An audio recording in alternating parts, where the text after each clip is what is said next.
Over the weekend, my husband and I went to a birthday party and we got there and realized that we had no diapers for my son. So I thought it's time to repack my diaper bag. I've taken everything out so you can see what exactly I'm packing, but we're starting off with the diapers themselves. My son has just sized up from a size 2 to a size 3, which is heartbreaking. So we're getting the last of our size 2s in before we finally update to size 3. Next, we've got the wipes. I love the Honest wipes. And as a side note, what I love about this particular diaper bag is that it has this little slot in the front where you can easily just open it and grab the wipes. Next up, we've got our diaper cream. We use Aquaphor. Honestly, we use it for everything. We use it for diaper rash. We use it for drool rash. I love our Aquaphor. The next thing I'm putting in is it's a changing mat. That's what it's called. I was like, I'm going to call it a changing mat. It's definitely called a changing mat. I did not come up with that. But yeah, this one came with the bag. Next, we've got the wet bag, which again came with the bag. And I never would have thought to have one of these, but this is such a lifesaver. Whenever my son has a dirty diaper and we're out, or if his clothes are soiled, I just toss him in the wet bag and it makes sure that everything else in the bag stays clean. The next thing I'm going to pack are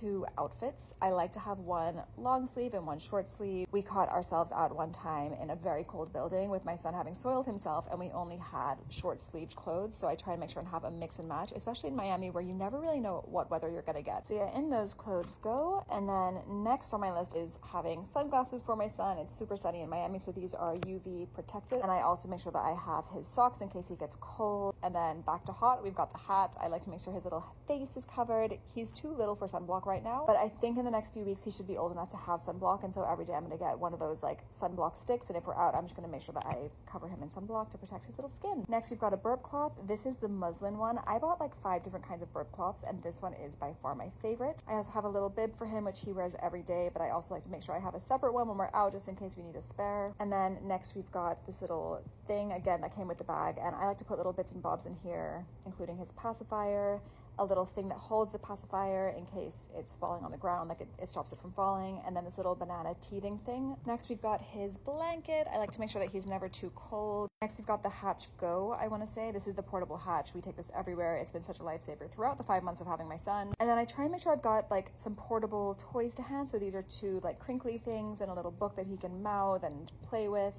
The next thing I'm putting in the bag is quite a new addition to the squad. I think it's called that bug bite thing. And it essentially is a suction tool that if your kid gets stung by a wasp or bit by a mosquito or anything like that, you can use that to withdraw the venom and reduce the itching or reduce the sting. I saw a TikTok about someone's kid who got stung by a wasp and that drove that purchase. Next, we've got the fan. Again, we're in Miami, so you never know if it's going to be too hot. I just like to have this to hand because, you know, they say like heat is one of the most dangerous things for babies, so I like to make sure my baby's cool. And that's us packed. Let me know if you think I missed anything out. Hopefully I didn't. I guess we'll find out when I'm out and about. But yeah, this is the dagnedover bag in medium. I do wish I got the large, but I love that it has these pockets in the back. And yeah, let me know if you have any questions.